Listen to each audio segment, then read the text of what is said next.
Hari ini kita akan masuk ke dalam pembelajaran IPA.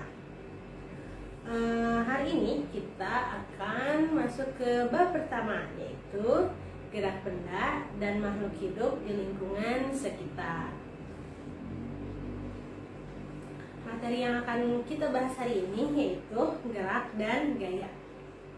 Coba perhatikan gambar berikut. Ada orang yang sedang berlari, ada juga mobil yang sedang melaju kencang, ada juga ini motor yang lagi ngebut, pit. Nah, ini merupakan contoh dari gerak.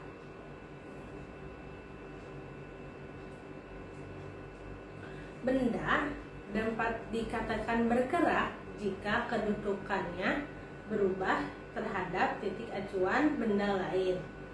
Nah, setiap hari kita melihat benda yang bergerak, bahkan kita juga bergerak.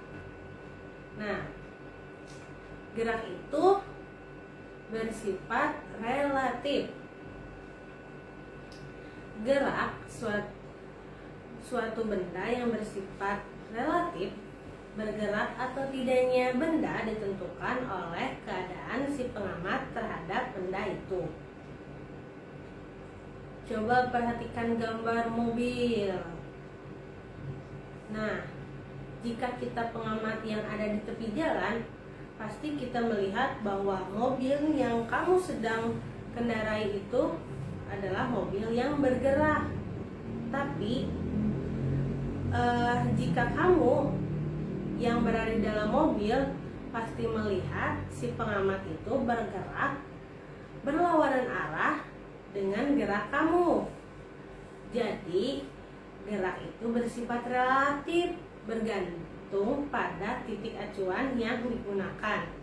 Kalau kita lihatnya dari kita yang ada diem di pohon, mobilnya gerak. Tapi kalau kita yang ada di dalam mobil, orangnya yang gerak itu. Jadi gerak itu bersifat relatif, tergantung pada titik acuan yang kita gunakan. Nah, bentuk gerak menurut lintasannya. Ada gerak acak. Ini lihat nih, ada bola bekel yang tus. Nah, itu merupakan gerak acak. Gerak yang lintasannya acak-acakan gimana maunya aja. Ada juga ini peluru, ada wing ke atas lalu ke bawah. Itu merupakan gerak melingkar, gerak yang lintasannya berbentuk lingkaran. Kalau ini contohnya setengah lingkaran. Nah, ada bola bekel yang ke atas, ke bawah, ke atas. Nah, itu disebut gerak lurus. Gerak yang lintasannya berupa garis lurus, dia cuma ke atas dan ke bawah aja. Nah, konsep gerak. Coba perhatikan gambar Dena. Setiap hari kamu berangkat dari rumah ke sekolah, dari sekolah ke rumah lagi. Misal, jika dari rumah ke sekolah itu adalah 2 km, kalau bolak-balik jadi 4 km. Setiap harinya kamu menghabiskan waktu 4 km untuk pulang pergi ke sekolah. Namun perpindahan yang kamu lakukan itu bernilai 0 km. Kenapa bisa gitu ya? Nah, karena ada perbedaan makna antara jarak dan perpindahan. Jarak itu merupakan panjang lintasan yang ditempuh dari rumah sampai ke sekolah, balik lagi. Nah, yang garis merah ini merupakan jarak. Sedangkan perpindahan merupakan jumlah lintasan yang ditempuh dengan memperhitungkan posisi awal dan posisi akhir. Atau dengan kata lain, perpindahan merupakan jarak lurus resultan dari posisi awal hingga posisi akhir. Kalau posisi awalnya kita ada di rumah, dan akhirnya ada di rumah, berarti perpindahan kita itu ya 0 km karena sama-sama di rumah. Gerak lurus beraturan. Coba perhatikan gambar speedometer. Pada gambar speedometer ini menunjukkan angka 70.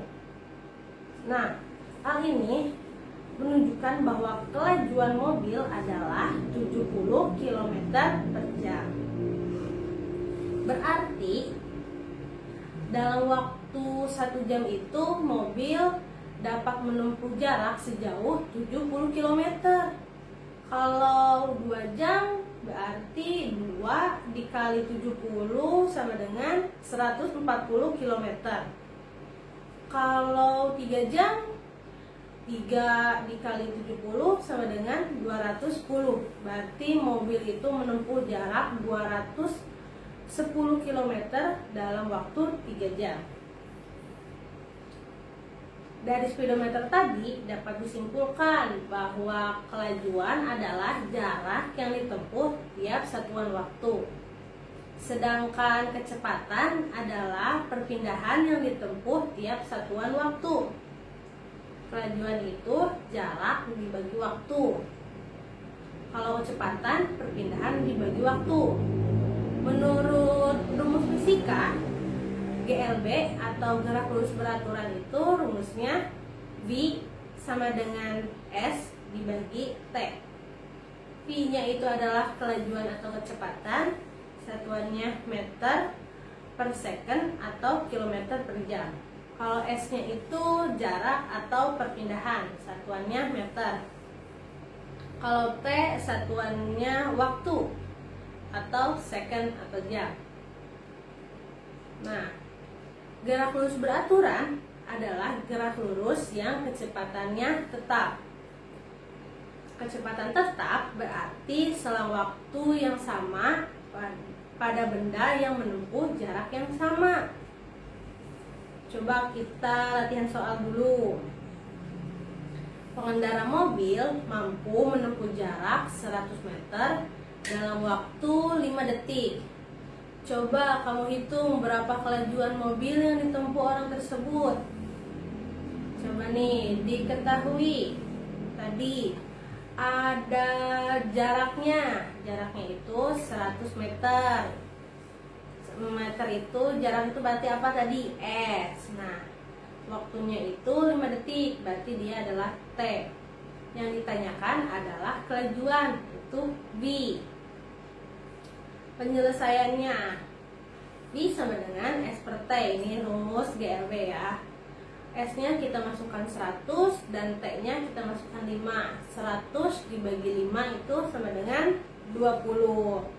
Jadi kelajuan mobil yang melaju pada jarak 100 meter dalam waktu 5 detik yaitu kelajuannya 20 meter per second. Nah, tadi kita udah bahas tentang GLB. Selanjutnya kita bahas tentang GLBB. Sebelum kita masuk ke GLBB, kita harus mengenal apa itu percepatan. Percepatan adalah perubahan kecepatan tiap benda tiap detiknya atau tiap satuan waktu. Nih, kita lihat ilustrasi gambar GLBB pada mobil yang berwarna hijau ini. Mula-mula mobil ini diam. Pada detik pertama, mobil ini kecepatannya menjadi 5 meter per second. Pada detik kedua, mobil tersebut kecepatannya menjadi 10 meter per second. Di menit ketiga, kecepatannya menjadi 15 meter per second. Wah, terjadi kenaikan kecepatan nih tiap detiknya.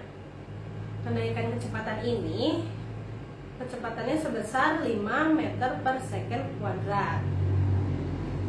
Besarnya kenaikan kecepatan ini tiap detiknya, ini yang disebut percepatan.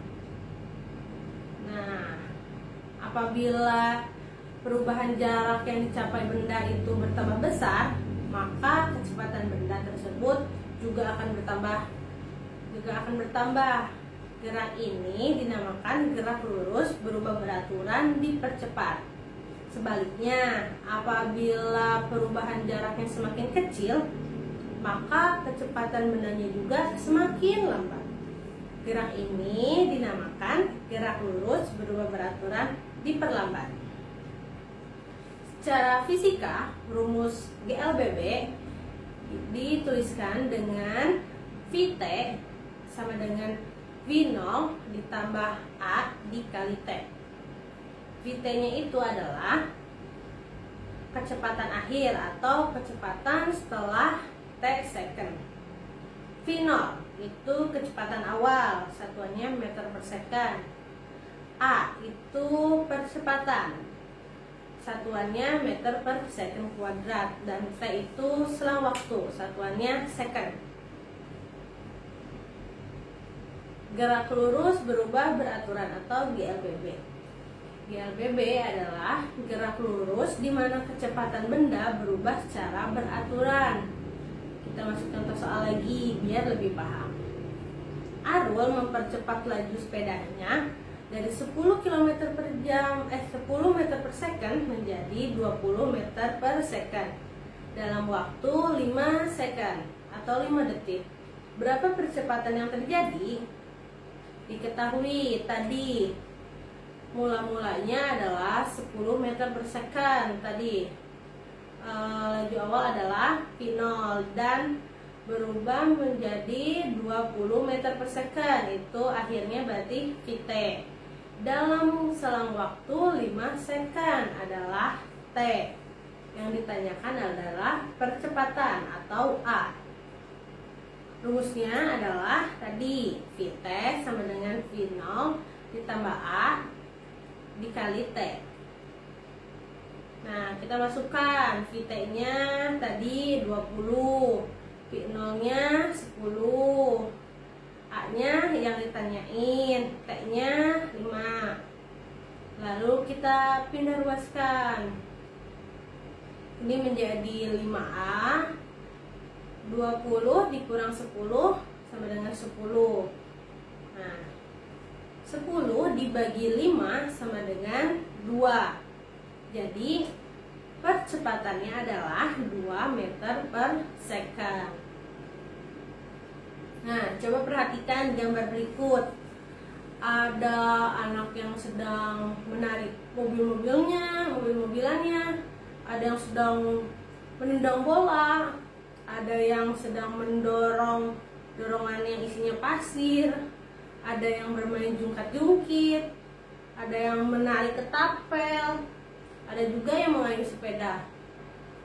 Nah, kalau ini ada yang sedang mengangkut barang, ada yang mendorong dan ada juga yang menarik. Kalau ini lagi mindahin meja, dia dorong mejanya. Wah, kok ini lagi ngebut nih, kayaknya tinggalan kelas, buru-buru kesiangan. Nah, ini merupakan contoh dari gaya. Gaya adalah tarikan atau dorongan yang menyebabkan benda bergerak atau berhenti dari gerakannya itu. Pengaruh gaya terhadap benda. Wah, gayanya muter-muter kalau yang ini. Benda yang tadinya diam bisa jadi bergerak. Yang tadinya bergerak bisa jadi diam. Bentuk dan ukuran benda dapat berubah. Arah gerak benda juga dapat berubah. Macam-macam gaya. Yang pertama ada gaya listrik, yaitu gaya yang timbul karena adanya muatan listrik. Ada gaya magnet, yaitu gaya yang berasal dari kutub-kutub magnet berupa tarikan atau tolakan. Gaya pegas, yaitu gaya yang ditimbulkan oleh pegas. Gaya gravitasi, yaitu gaya tarik yang berasal dari pusat bumi. Gaya mesin, yaitu gaya yang berasal dari mesin. Gaya gesekan, yaitu gaya yang ditimbulkan akibat gesekan atau dua permukaan yang bersentuhan. Nah, perhatikan gambar nih. ada seseorang yang sedang menari, ketapelnya itu disebut gaya pegas. Ada juga gaya listrik. Ini contohnya penggaris yang digesek, yang penggaris potongan kertas yang menempel di penggaris. Ada yang pernah coba yang penggarisnya dikerambutin terus ditempelin tuh ke kertas yang udah dipotong-potong, nanti kertasnya malah ikut nempel ke penggaris. Nah, itu karena adanya gaya listrik. Ada listrik yang mengalir, resistatis yang menempel, dan akhirnya menyebabkan gaya listrik. Ada juga ini prajurit yang turun dari pesawat yang ada di atas lalu terjun menggunakan parasutnya, dia turun pasti ke bawah, berarti karena ada gaya gravitasi. Kalau ini sedang mendorong meja dengan sekuat tenaganya, ia dorong mejanya. Nah, gaya dorong itu karena ada gayanya otot yang bekerja, disebut gaya otot. Ada juga ini yang sedang mendorong meja, ini adalah gaya gesek karena adanya gesekan antara lemari dan lantai. Ada juga ini yang sedang bermain menggunakan magnet, wah pakunya malah ketarik. Nah, tarikan ini disebut gaya magnet. Nah, secara fisika rumus gaya itu disimbolkan dengan F sama dengan M dikali A. F-nya itu adalah gaya, satuannya itu Newton. M-nya itu adalah massa, satuannya meter. A-nya itu percepatan, satuannya meter per second kuadrat. Menentukan arah dan besar gaya pada sebuah benda. Nah, jika ini ada balok ceritanya di atas lantai, jika gayanya itu ke kanan, dia sebesar 10 Newton gayanya.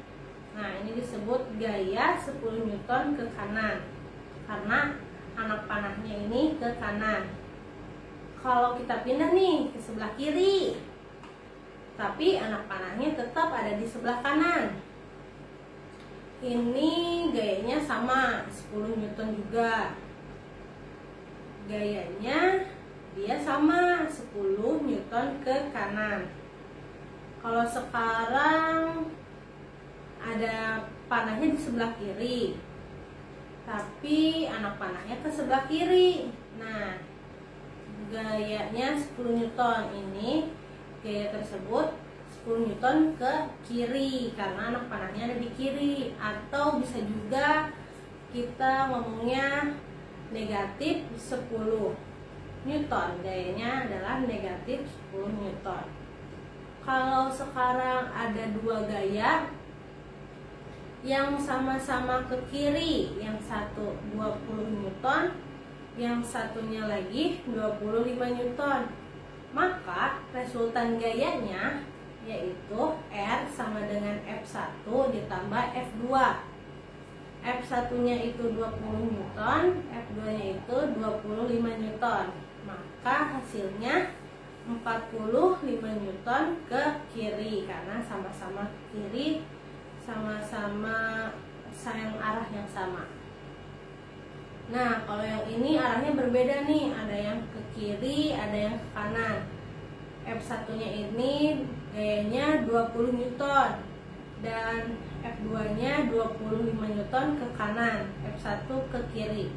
Maka resultan gayanya itu menjadi F2 min F1. F2 nya itu 25 Newton ke kanan dan F1 nya itu 20 Newton ke kanan, ke kiri.